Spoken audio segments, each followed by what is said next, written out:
नमस्कार, आप सभी का स्वागत है TV7 भारत पर। मैं हूं आपके साथ अंकुर गोस्वामी। आप सभी का स्वागत करता हूं TV7 भारत के इस बेहतरीन पेशकश में। तो ज्यादा वक्त जाया ना करते हुए सीधे रुख करेंगे खबरों की ओर। लेकिन खबर पर पढ़ने से पहले मेरा एक सवाल है कि क्या पाकिस्तान और अफगानिस्तान के बीच तनाव अब एक नए और खतरनाक मोड़ पर पहुंच चुका है? ये सवाल इसलिए है क्योंकि अफगान सरकार ने पाकिस्तान पर बेहद गंभीर आरोप लगाए हैं।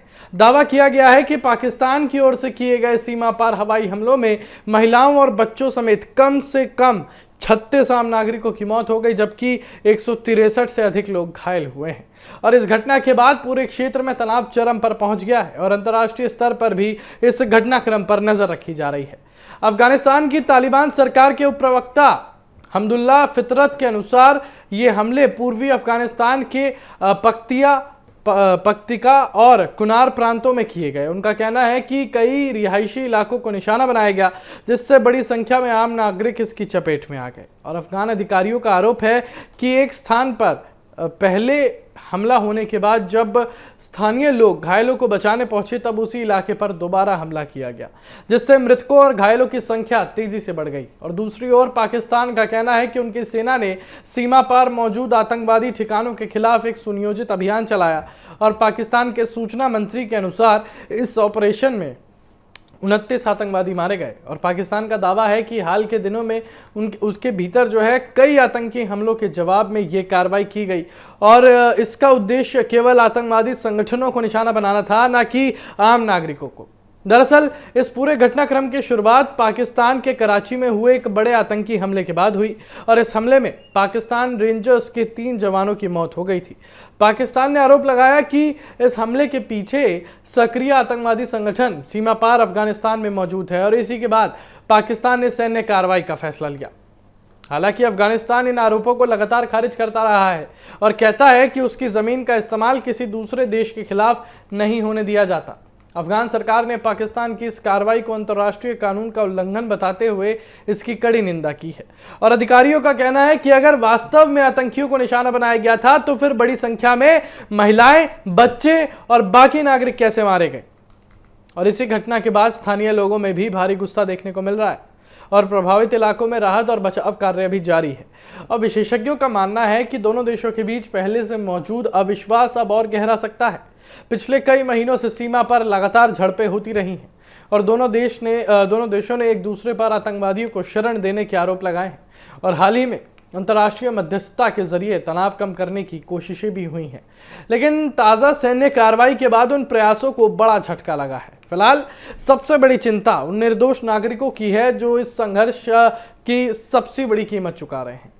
हालांकि दोनों देशों के दावे अलग अलग हैं और स्वतंत्र रूप से सभी आरोपों की पुष्टि अभी नहीं हो पाई है। और ऐसे में पूरी दुनिया की नज़र इस बात पर टिकी है कि आने वाले दिनों में हालात शांत होते हैं या फिर ये तनाव किसी बड़े संघर्ष का रूप लेता है। तो चलिए आगे बढ़ते हैं और एक बार फिर अंतर्राष्ट्रीय खबर की बात करेंगे, क्योंकि पश्चिम एशिया से ये जो खबर आई है, जहां पर कई दिनों से तनाव जारी है और उसके बीच अब एक बड़ी कूटनीतिक पहल देखने को मिली है। अमेरिका और ईरान ने फिलहाल एक दूसरे पर हमले रोकने पर सहमति जताई है। साथ ही दोनों देशों के बीच कतर की राजधानी दोहा में अहम वार्ता होने की तैयारी है। और अगर ये बातचीत सफल रहती है तो इसका असर सिर्फ मध्य पूर्व ही नहीं बल्कि पूरी दुनिया की अर्थव्यवस्था और तेल बाजार पर भी पड़ सकता है। इसका मतलब अगर इन दोनों देशों की बातचीत सही रहती है तो उसका असर हमारे भारत पर भी पड़ सकता है, हमारे लोगों पर भी पड़ सकता है, आप पर भी पड़ सकता है। और पिछले कुछ दिनों से अमेरिका और ईरान के बीच लगातार बढ़ते तनाव ने पूरी दुनिया की चिंता बढ़ा दी थी।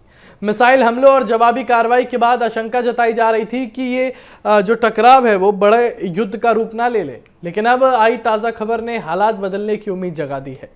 रिपोर्ट्स के मुताबिक दोनों देशों ने फिलहाल सैन्य कार्रवाई रोकने पर सहमति जताई है और इसके साथ ही दोनों पक्षों के प्रतिनिधि कतर की राजधानी दोहा में आमने सामने बैठकर बातचीत करेंगे। और माना जा रहा है कि इस बैठक में क्षेत्रीय सुरक्षा और भविष्य में किसी भी सैन्य टकराव को रोकने पर विस्तार से चर्चा होगी। और अब सवाल यह है कि आखिर स्ट्रेट ऑफ हॉर्मुज़ इतना महत्वपूर्ण क्यों है। दरअसल ये दुनिया के सबसे व्यस्त समुद्री व्यापारिक मार्गों में से एक है। खाड़ी देशों से निकलने वाला बड़ी मात्रा में कच्चा तेल और प्राकृतिक गैस इसी रास्ते से दुनिया के अलग अलग देशों तक पहुंचता है और खुद भारत भी पहुंचता है। और अगर यहां और तनाव बढ़ा तो सबसे पहले असर अंतर्राष्ट्रीय तेल की कीमतों पर दिखाई देगा। जैसा पहले के दिनों में दिखाई देता आया है।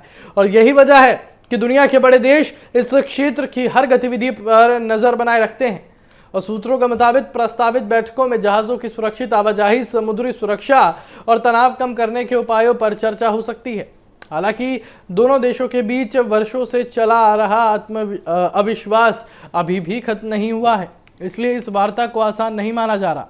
और विशेषज्ञों का कहना है कि अगर दोहा वार्ता सकारात्मक रहती है तो इससे वैश्विक बाजारों में स्थिरता लौट सकती है। कच्चे तेल की कीमतों में उतार चढ़ाव कम हो सकता है और निवेशकों का भरोसा भी बढ़ सकता है। वहीं अगर बातचीत किसी नतीजे पर नहीं पहुंचती तो तनाव फिर से बढ़ने की संभावना बनी रहेगी। दुनिया भर के राजनयिक और सुरक्षा विशेषज्ञ इस बैठक को बेहद अहम मान रहे हैं और उनका मानना है कि ये सिर्फ अमेरिका और ईरान के रिश्तों का मामला नहीं है, बल्कि इसका सीधा असर वैश्विक व्यापार, ऊर्जा सुरक्षा और अंतर्राष्ट्रीय राजनीति पर पड़ सकता है।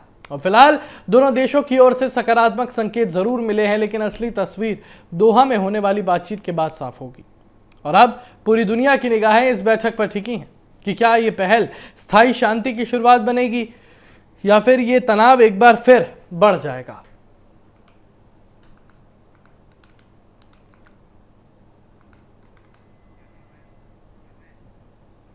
लेकिन देखिए, जिस तरीके से यहाँ पर मध्य पूर्व तनाव को लेकर बातें हो रही हैं, अब सबकी नज़रें जो है दोहा की तरफ हैं और अब देखना ये होगा कि आगे मध्य पूर्व में क्या कुछ होता है। तो चलिए इसी के साथ आगे बढ़ते हैं और बात करते हैं पश्चिम बंगाल की, क्योंकि पश्चिम बंगाल में यूनिफॉर्म सिविल कोड यानी कि यूसीसी को लेकर राजनीतिक हलचल लगातार बढ़ती जा रही है।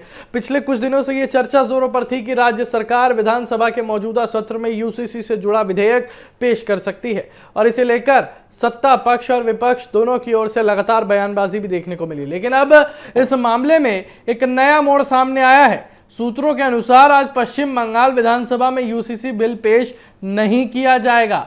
बताया जा रहा है कि सरकार फिलहाल सीधे विधेयक लाने के बजाय पहले इस मुद्दे पर विशेषज्ञ समिति या उच्च स्तरीय पैनल के गठन की घोषणा कर सकती है और ये समिति अलग अलग वर्गों, कानूनी विशेषज्ञों और सामाजिक संगठनों से सुझाव लेकर अपनी रिपोर्ट सरकार को सौंपेगी। हालांकि सरकार की ओर से भी अभी तक इस संबंध में कोई आधिकारिक पुष्टि नहीं हुई है और सूत्रों का कहना है कि सरकार इस संवेदनशील मुद्दे पर जल्दबाजी में कोई फैसला नहीं लेना चाहती। पहले व्यापक स्तर पर राय लेने और कानूनी पहलुओं की समीक्षा करने के बाद ही आगे की रणनीति तय की जाएगी और यही वजह है कि फिलहाल बिल को विधानसभा में पेश किए जाने की संभावना टलती हुई दिखाई दे रही है। वहीं विपक्ष इस पूरे घटनाक्रम पर लगातार सवाल उठा रहा है। विपक्षी दलों का कहना है कि सरकार इस मुद्दे का राजनीतिक लाभ लेने की कोशिश कर रही है, जबकि सत्ता पक्ष का दावा है कि उसका उद्देश्य केवल राज्य के लोगों की राय लेकर एक संतुलित और कानूनी रूप में मजबूत व्यवस्था तैयार करना है। यूनिफॉर्म सिविल कोड देश भर में लंबे समय से चर्चा का विषय रहा है। इसका उद्देश्य सभी नागरिकों के लिए विवाद, तलाक, उत्तराधिकार और गोद लेने जैसे व्यक्तिगत मामलों में एक समान कानून लागू करना बताया जाता है। हालांकि इसे लेकर अलग अलग राजनीतिक दलों और सामाजिक संगठनों की राय अलग अलग है और अब सबकी निगाहें पश्चिम बंगाल सरकार के अगले कदम पर टिकी हैं। अगर सरकार जो है विशेषज्ञ समिति का गठन करती है तो उसके बाद मिलने वाली रिपोर्ट के आधार पर ही यह तय होगा कि यूसीसी का मसौदा कब तैयार होगा और उसे विधानसभा में कब पेश किया जाएगा। फिलहाल सबसे बड़ा अपडेट यही है कि सूत्रों के अनुसार आज विधानसभा में यूसीसी बिल पेश नहीं किया जाएगा, जबकि सरकार इस पूरे मामले पर विचार विमर्श और सलाह मशवरा आगे बढ़ाने की तैयारी में है। आधिकारिक घोषणा आने के बाद ही स्थिति पूरी तरह स्पष्ट होगी। तो चलिए आगे बढ़ते हैं और बात करते हैं उत्तर प्रदेश की, क्योंकि उत्तर प्रदेश के पीलीभीत से आज मुख्यमंत्री योगी आदित्यनाथ ने समाजवादी पार्टी पर जोरदार राजनीतिक हमला बोला है। एक जनसभा को संबोधित करते हुए सीएम योगी ने कहा कि अगर उत्तर प्रदेश में समाजवादी पार्टी की साइकिल चलती रहती तो प्रदेश में दंगे भी लगातार होते रहते। उन्होंने दावा किया कि 2017 के बाद राज्य में कानून व्यवस्था मजबूत हुई है और दंगों पर पूरी तरह रोक लगी है। सीएम योगी ने अपने संबोधन में कहा कि उनकी सरकार ने विकास और सुरक्षा को प्राथमिकता दी है, जबकि पिछली सरकारों पर उन्होंने तुष्टीकरण की राजनीति करने का आरोप लगाया। मुख्यमंत्री ने यह भी कहा कि भाजपा सरकार ने विस्थापित हिंदुओं और आम नागरिकों की सुरक्षा सुनिश्चित कराने का काम किया है, जबकि पहले अपराध और दंगों का माहौल बना रहता था। और अपने भाषण के दौरान मुख्यमंत्री ने समाजवादी पार्टी के राष्ट्रीय अध्यक्ष अखिलेश यादव पर भी तंज कसते हुए कहा कि बबुआ को 12 बजे तक सोने की आदत है। इसके साथ ही उन्होंने विपक्ष पर विकास के मुद्दों से ध्यान भटकाने का आरोप लगाया। पीलीभीत के दौरे के दौरान मुख्यमंत्री योगी आदित्यनाथ ने कई विकास परियोजनाओं का लोकार्पण और शिलान्यास भी किया। उन्होंने कहा कि प्रदेश में सड़क, बिजली, स्वास्थ्य और बुनियादी ढांचे को मजबूत करने के लिए सरकार लगातार काम कर रही है और विकास की रफ्तार आगे भी जारी रहेगी। मुख्यमंत्री के इन बयानों के बाद उत्तर प्रदेश की राजनीति एक बार फिर गर्मा गई है और माना जा रहा है कि आगामी विधानसभा चुनावों को देखते हुए भाजपा और समाजवादी पार्टी के बीच राजनीतिक बयानबाजी अब और तेज हो सकती है। फिलहाल विपक्ष की ओर से मुख्यमंत्री के इन आरोपों पर आधिकारिक प्रतिक्रिया का इंतजार किया जा रहा है, लेकिन चलिए सबसे पहले आपको सुनाते हैं कि यहाँ पर योगी आदित्यनाथ ने किस तरीके से विपक्ष पर तंज कसा और क्या कुछ पूरा मुद्दा रहा। 600 करोड़ रुपए की परियोजनाओं का सौगात, यहां का उपहार इन दोनों विधानसभा और जनपद को प्राप्त हो रहा है और उससे भी बढ़कर विकास के साथ साथ अपनी विरासत को संरक्षित करने की इच्छा से आए हुए आज से लगभग 56 वर्ष पहले बांग्लादेश से निकाले हुए प्रताड़ित हिंदू, बौद्ध, जैन और सिख को प्रधानमंत्री मोदी जी के विजन के अनुरूप जनपद पीलीभीत में उनको पुनर्वासित करने और नागरिकता प्रदान करने के लिए मैं जिन लोगों को यह सुविधा प्राप्त हो रही है उन सभी को भी मैं हृदय से बधाई देता हूं, अपनी शुभकामनाएं देता हूं। इन लोगों के लिए पुनर्जीवन है। अब ये सर्टिफिकेट प्राप्त होने के बाद कोई ताकत इनको निकाल नहीं सकती है, इनको अब पराया नहीं कह सकती है।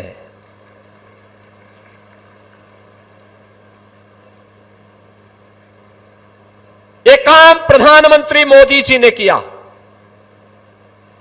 ये काम देश के गृह मंत्री से अमित शाह जी ने किया, जिसके कारण अब इन लोगों को अपनी विरासत को संरक्षित करने का एक प्लेटफॉर्म जनपद पीलीभीत में उत्तर प्रदेश में प्राप्त हो गया है।